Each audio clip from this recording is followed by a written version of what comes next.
Biblia inasema katika kazi yake alikuwa na matendo ambayo ilikuwa inasindikiza maisha ya Tabitha. Ni matendo gani? Wakati anaposhona kama vile mama Dorcas, kama vile Sara Dasana, mama Furaha, kazi yake ilikuwa anaposhona anabeba manguo anawapatia watu kwa bure. Wengine anaposhona mtu anapokuja kumuuliza ni ngapi, anamwambia wende tu. Mama tuliuza kilonge, anamwambia wende tu. Mtu anatoka eko na dete morale. Haleluya. Tunaweza kufanya matendo wewe unaifanya leo, unadhania mtu mwenye ulimfanyia haka alisahau.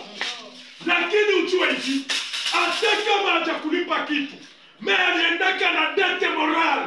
Haleluya. Sikia, hapa inasema hivi, Tabitha akakufa. Kwenye Tabitha anakufa, Biblia inasema hivi, ijapokuwa ukisha kufa, ujue kama matendo yako tu itasema. Tabitha anakufa. Kwenye Tabitha anakufa, shiri kusema maneno ya mtu inaisha. Na Biblia inasema hivi, watu wakalamuka, wakaanza kwenda na manguo kwa Petro. Petro, Tabitha anakufa. Tabitha yona anakufa. Tabitha Joni nishone akaingua Tabitha. Petro mtumishi wa Mungu, angalia Tabitha ndio nishone. Tabitha ndio matendo ya Tabitha Dorcas. Eko msiba. Eko wapi? Grape mpaka umu. Banaacha tu ni macho njoo ionekana. Tabitha atingizike tena. Me matendo inasema.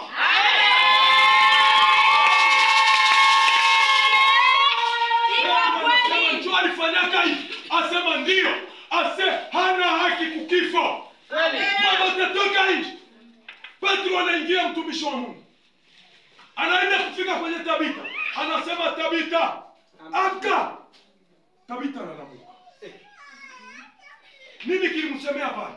Matendo yake. Yeye alikuwa mzima, alishakufa. Acha kujifundisha. Acha kujipandisha. Nini uko nafanya? Watu wenye kukuona ndani yao biko binasema. Uko siku unaweza pata okazio ya kuinuliwa. Alafu sababu ya matendo yako wanasema hastahili.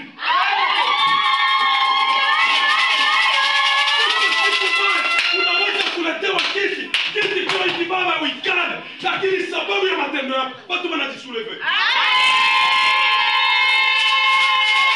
Kuna sikia mwingine anasema kama ule ataenda mbinguni, kumbe na mimi nitaenda.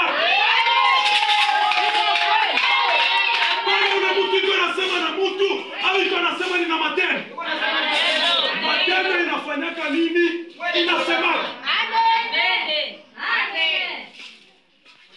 Oh, mie njo nastahili, mie njo naenea, mie njo niko juu, mie njo naenea pale. Hapana, matendo. Uliza mama ependea yako kwa matendo. Tabitha alishakufa. Na matendo iko nasema. Andiko la pili tulisoma juu ya Akida. Akida ni mtu mwenye alikuwa mkubwa wa jeshi ya askari. Alafu ndani ya Akida watu wote wako wanaona tu ni kibaya. Unajua tuko na karakteri moja ya kuweza kushisha mtu wa nje. Sababu tu unamuona. Kumbe wa Akida alikuwa na matendo. Matendo alikuwa nayo ni ya kusaidia kanisa na yeye ingie mkanisa. Akasikia tuko mchana. Akida hata ni ngapi? Ni $1,000 yangu kwa $100. Amen. Kwenda mkati. Kweli. Me Akida kapita hapo tazama. Akasikia tu ya Mungu. Akida hata la. Amen. Biblia inasema matendo yake juu ya vitu vya Mungu. Banataka kujenga kanisa. Mlishapata manjani? Sema ni ya manjani ngapi? $300. Mimi naleta ile $300. Mjenge. Amen.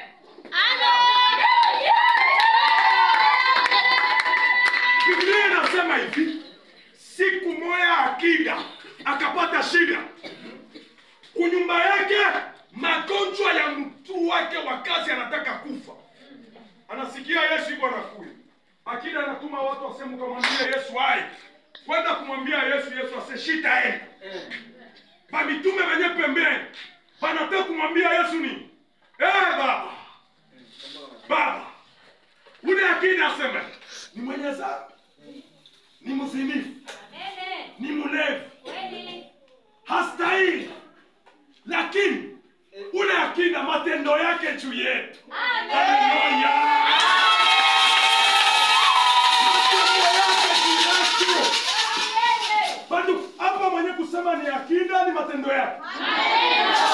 Ambia mwepe mbele yako asema acha kusema.